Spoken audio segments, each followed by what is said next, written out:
Welcome back to SledgeHammer Horror, guys. I am Ken Sledge, and let's talk horror. Today, I am joined by the beautiful Zoe Rose Smith. How you doing today?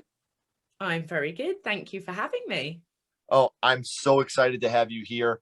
A little bit about Zoe for you guys. She is a film journalist specializing in anything extreme with a penchant for the nasty, gory, and controversial horror films and books.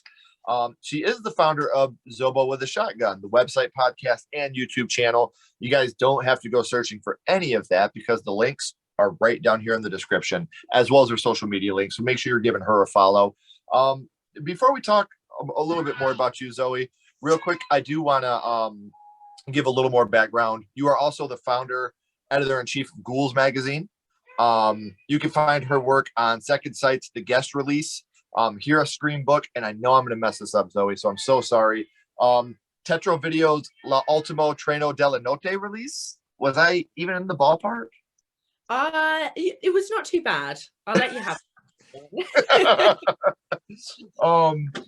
Also part of Moving Pictures Fan Club, Beyond Horror, the history and subculture of red films, so the Soho Horror Film Festival, Teen Screams documentary, Daily Grindhouse, the Evolution of Horror podcast, Mad About Horror, Jump Cut Online, and Scream the Horror magazine. So holy shit, you are a very busy lady. A little bit about you. So what's a typical day in the life of you like? Horrific. Sounds like it.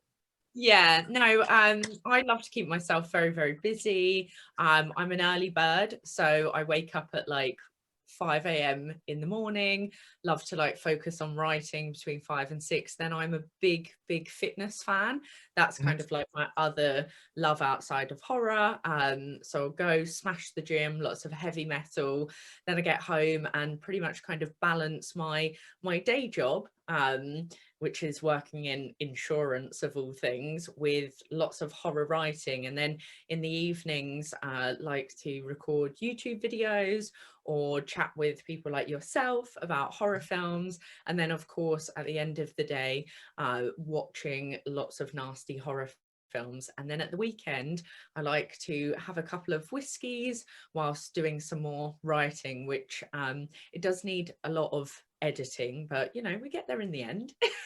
Yeah, absolutely. And being one of the things that attracted me to you was the fact that you are such a busy person and you are able to not only do all these things but perfect all these things. And I thought to myself, you guys may have noticed by clicking on the thumbnail or clicking on the title, or you may have just clicked because I have a beautiful, amazing, smart guest, but this is episode number 250, guys. Like, this is a huge milestone for me. When I first started doing this, I never thought that it would become what it is. And it's because amazing guests like yourself, Zoe. And so I wanted to say thank you. And I wanted to have someone on here for episode number 250 that was super hardworking, super into the genre. Like, you are definitely a genre person. And it's very appreciated, all the hard work that you do with the genre. So what got you started in horror writing? Well, firstly, congratulations to you on your 250th episode, because that is a huge milestone, and I don't know how you do it. So hats off to you for all of your hard work. Thank you. And thank you for being awesome in the genre as well. What first got me into horror was, I think when I was younger, I just was a bit weird. I loved all things like spooky and ghosts, and I was obsessed. My first kind of run-in was horror, was that I was just like obsessed with real ghost stories. Well, I mean, they say real, and I'd go around with my grandma and collect, like, in the UK it's really popular to get like these little ghost story books from kind of small countryside towns, and I would stay up late reading them, and I was like, now I need to see what more is out there. And I started to discover that there were like horror films out there, and I wasn't allowed to watch a horror film until I was like 13, so I feel like a little bit of a late bloomer. But that's when the first film, obviously, that my dad went, yes, you can watch that, was none other than The Evil Dead, which is a great entry to the genre. Yeah. And I think that the original Evil Dead is one of these things that would probably be different for a female viewer than it is a male viewer, I think, because there's definitely a lot of things that happen in this movie that are very scary for anybody. but to be a young 13-year-old female watching this had to be absolutely terrifying. So let's get right into that. Which scene was it from The Evil Dead that affected you the most? I mean, it comes as probably no surprise, but the scene that really stuck with me, especially as a 13-year-old girl that had not seen anything like this, was of course the tree rape scene. It was, I think for me, it was so shocking and provoking that I was like, whoa. And also behind my house at the time was woods, like my childhood home where my dad still lives, literally backs onto a big woodland area. So I was like, okay, this is not great to be sleeping after this and looking out my window and be like, do you know what? I'm all right for a woodland walk today. It's not going down too well. But yeah, that scene is, and I think, I was thinking about upon reflection the other day, of how I kind of view it now, because I did a rewatch of The Evil Dead last week, and I view it very differently. But yeah, as a 13 girl, it's a very evocative scene, and obviously it's quite it's a little bit uncomfortable, I think, even now. But at the time, I was just like, whoa, I have not seen anything like that. Yeah, it was really out there. And you're right, like it's almost traumatizing. And even now, like I'm not trying to put a spin on what a male and female experiences when they watch a film, guys. Please don't think that that's what I'm trying to say.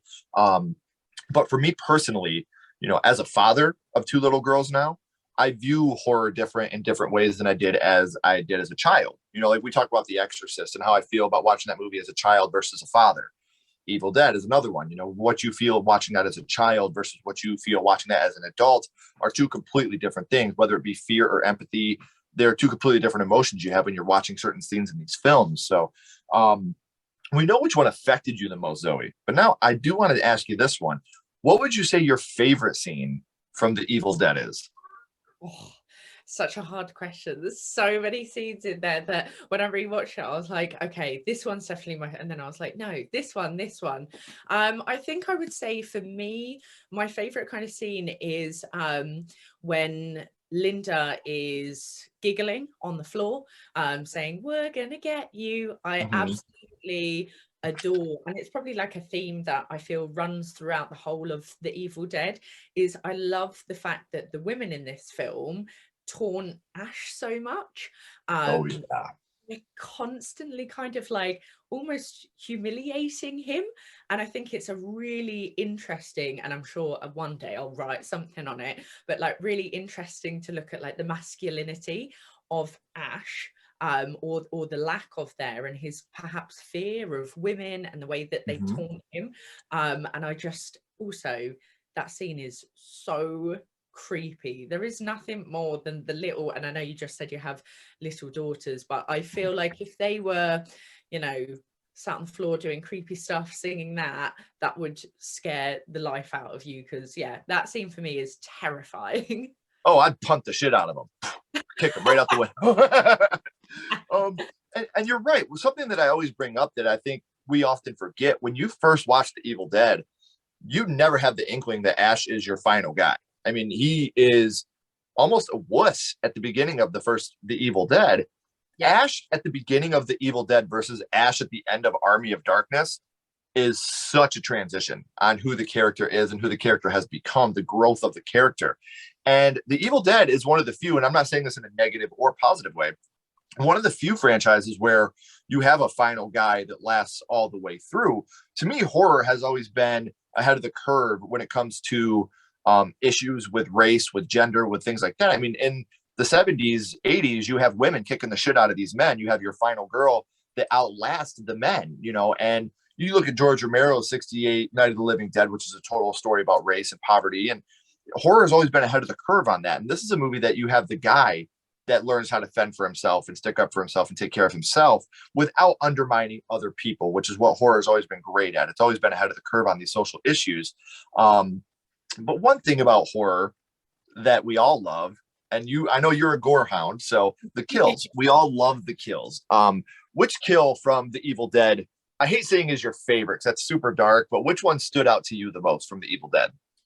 I mean, one that I absolutely adore is when he decapitates Linda, because Mhm. I mean that also translates into the second film for me with a big scene that always stood out is when her head's re-talking and it's in the vice in the shed. That was like the tree scene, and that because it was very shortly after seeing the first Evil Dead that I went, Dad, I need to watch all of them. You know, he had them Mhm. all. I was like, what else is there? And I remember that being kind of like the second scene that I was like, oh my God, like a talking head, like really blew my mind. And I think for me, it really personifies something in the Evil Dead and goes back to kind of the way that they portray Ash as the final guy. Because I think throughout the Evil Dead, like you said, he's a bit of a wuss. He's quite soft and sentimental. And you know, Linda's his girlfriend, and he doesn't actually want to decapitate her at first. He tries not to, because even though she's a deadite and she's a nutter, he is, you know, it's still his girlfriend to him. And I just Mhm. love that eventually he does have to decapitate her, and it's so brutal, and I feel so bad for him. I'm like, poor little Ash. Yeah, you could tell that he's really affected by that scene. And it's funny you mentioned that because I actually bought my wife the magnifying glass necklace Oh my God, that amazing. that he has. We're both big horror fans, and the Evil Dead is one of the ones that really means a lot to us. That's in the background of every single episode that I do because of how much that movie means to us. Um, and here's another question, because the Evil Dead is part of a franchise. Obviously, you have the 4 films, and you have a new one coming out this year, Evil Dead Rise. With the Evil Dead being part of the franchise, would you say the first Evil Dead is your favorite in the franchise, or which one was your favorite? Definitely the first one. I think I mean I love all of them, and I love the tonal shift from the first film, especially to, you know, the second film and the third film. I love that it kind of just goes really slapstick, Mhm. completely comic, and I think it's so much fun that it does that. But I love how the Evil Dead, the first film, it actually goes down more of a serious route. However, you do get tiny little hints, you know, especially through like Linda and Cheryl when they're taunting, or the giggling, the laughter.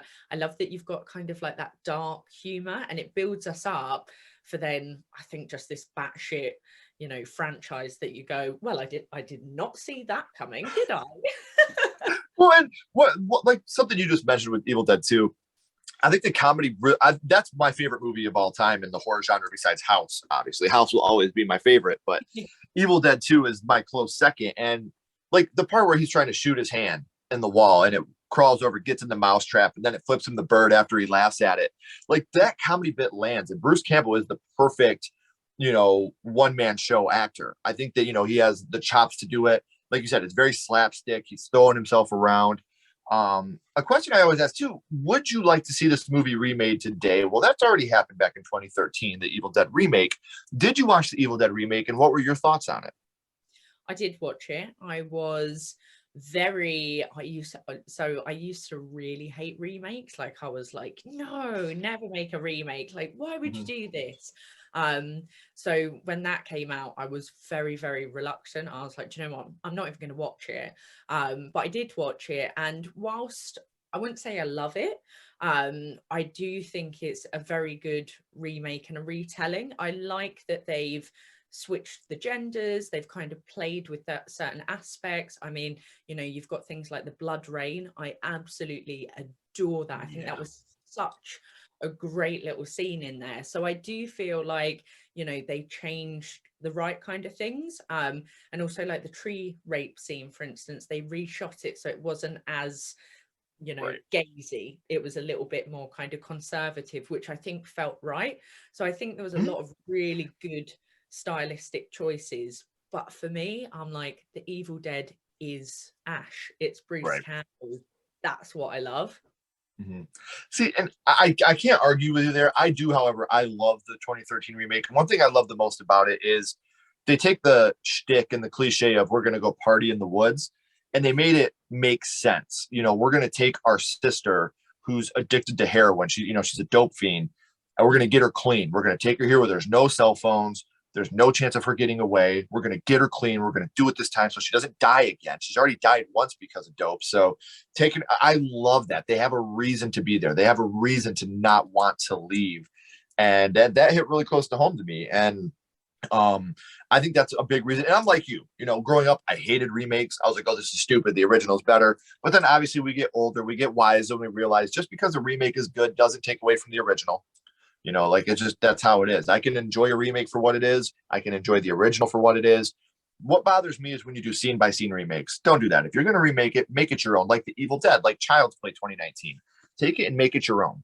Take the skeleton and put your own skin and blood over top of that. Yeah. Now, we talked about your first horror movie, Zoe, and it's a movie I could talk about all day. I mean, I got the Necronomicon sitting right here, so I can talk about this all day. I love it as well. That's so great. But now I want to throw a little curveball at you. My little buddy Ghostface here has a question for you. What's your favorite scary movie, Zoe? What is your favorite horror movie of all time? Oh, that's a question. And I've said this before on the podcast. I never tell people that I'm going to ask them this question. I always leave this one as a surprise because I want that genuine reaction. I don't want you to have time to think about it. I just want it right off the top of your head. Oh, this one. So your favorite horror movie? My favorite horror movie, and as you said at the beginning, I love gory stuff. I love really extreme stuff. And this is quite a controversial film, but my favorite horror movie is Necromantic. Ooh. Yeah. Very nice. Yeah, I even have it tattooed. I have signed posters. I've met, Jörg Buttgereit, who made it. Like, I'm pretty into it. And I think, it's often quite difficult to explain to people how it's not just about necrophilia. It's a love story at the heart of it. Which is the funniest combination of words. Listen, it's not just necrophilia, there's love, okay? Hear me out. Definitely a hard pitch to make right there. Zoe, this seriously, for episode number 250, this has been so special to me. Being able to work with you is something that we've been trying to make happen for a little bit now, and you're a very, very busy lady. So to be able for you to fit me into your schedule really honestly means the world to me. And I don't know about across the pond, but do you guys have they ever shown the Evil Dead musical over there? Have they ever done that performance live over there? No, they have not, but that needs to happen. How do we make that happen? Because I need that right now. I will send you a video so you can watch it, but it's not like seeing it in person. But I'm telling you, when you go, they have a splatter zone and you get the blood and guts splattered on you. Like, oh my gosh, either we got to make that happen or we got to get you over here for a week to come stay with the Sledges and we'll take you to see it. I think you'd have an amazing time with it. It's so great. I'm coming to the Sledges, like F the UK. I'll go over there. Don't threaten us with a good time. And for real, this does mean a lot to you guys. We are at the third act now. The credits are about to roll. So I want to remind you, all of Zoe's links, the podcast, the YouTube, the website, all the social medias, they're right down here in the description. So she's a very hard worker, and you're not just doing it for her and me, you're doing it for yourself, because reading on what she does and watching the content that she puts out is really going to be beneficial for you. It helps your horror knowledge as well. So Zoe, don't go anywhere. I got a couple more questions for you. Everyone else, as always, keep talking horror, stay what you are, and we'll see you guys soon.